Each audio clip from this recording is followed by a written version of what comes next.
BJP की धमकी से छत्तीसगढ़ डरने वाली नहीं, लड़ने वाली है। महासमुंद के स्थानीय प्रेस क्लब में भारतीय राष्ट्रीय कांग्रेस पार्टी के राष्ट्रीय प्रवक्ता डॉक्टर अजय उपाध्याय ने बीजेपी को आड़े हाथों लेते हुए कहा कि हार का डर अभी से बीजेपी को सताने लगा है।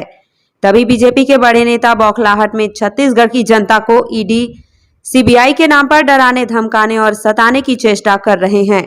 पीएम नरेंद्र मोदी की झूठ और अमित शाह के इन धमकियों का छत्तीसगढ़ की सौम्य, सहनशील, सत्यमार्गी जनता पर कोई असर नहीं पड़ने वाला है। राष्ट्रीय प्रवक्ता डॉक्टर अजय उपाध्याय, राष्ट्रीय कांग्रेस पार्टी राष्ट्रीय प्रवक्ता। रोमी सलूजा, महासमुंद। कैमरामैन संजय प्रधान की रिपोर्ट। जो उनके आसपास के जो लोग थे उनको सभी लोग आज जेल के सलाखों में होते। चीट फंड घोटाला सबने देखा है, सबने देखा है पनामा पेपर्स घोटाला, सबने देखा है नान घोटाला।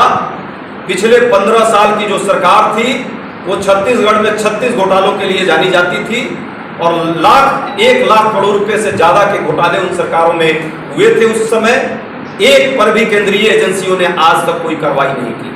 लेकिन जब बात विकास की आएगी, जब बात जन कल्याण की आएगी, जब बात लोक कल्याणकारी कार्यों की आएगी और जब बात सामाजिक न्याय की आएगी तो ये भाजपा का चाल और चेहरा जो है, चरित्र जो है उभर कर सामने आता है।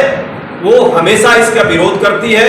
कांग्रेस की सरकारें जहां भी है छत्तीसगढ़ या अन्य प्रदेशों में, जब इन मुद्दों पर, जन मुद्दों पर काम करती है तो भाजपा के शीर्ष नेताओं के पेट में दर्द होने लगता है और मुद्दों को भटकाने के लिए या तो सांप्रदायिक सौहार्द को जो है कहीं ना कहीं धार्मिक सौहार्द को बिगाड़ने का काम, सांप्रदायिक हिंसा फैलाने का काम, मंदिर मस्जिद हिंदू मुस्लिम के बंटवारे का काम करती है, या फिर अपनी जो उसकी इलेक्शन डिपार्टमेंट है ईडी, उसका दुरुपयोग करके प्रदेश की जनता को ही धमकाने का काम करती है, जो कल केंद्रीय गृह मंत्री ने आकर के इस प्रदेश में किया है। इसके बारे में आपसे जानना चाहेंगे। कुछ मुद्दे हैं। भाजपा के केंद्रीय नेता छत्तीसगढ़ में आए दिन आ रहे हैं और आए दिन यहाँ के सौम्य, सहनशील, शांतिपूर्ण छत्तीसगढ़ के लोगों को धमकाने का काम, ईडी सीबीआई का धमकी दिखाने का काम कर रहे हैं। जबकि ये प्रदेश जो है शांति का प्रतीक है। ये प्रदेश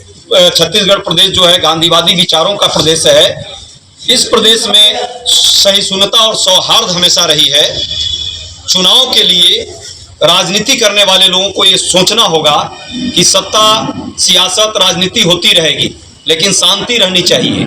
जिस तरह से कल केंद्रीय गृह मंत्री जी आए, जिस तरह से यहाँ जनता को एक तरह से कहीं ना कहीं ईडी सीबीआई का डर दिखाने का काम किया, जिस तरह से कुछ मुद्दे ऐसे उछाले जो सांप्रदायिक, उसमें कहीं ना कहीं बंटवारा की बू आती है, मुझे लगता है दुर्भाग्यपूर्ण है।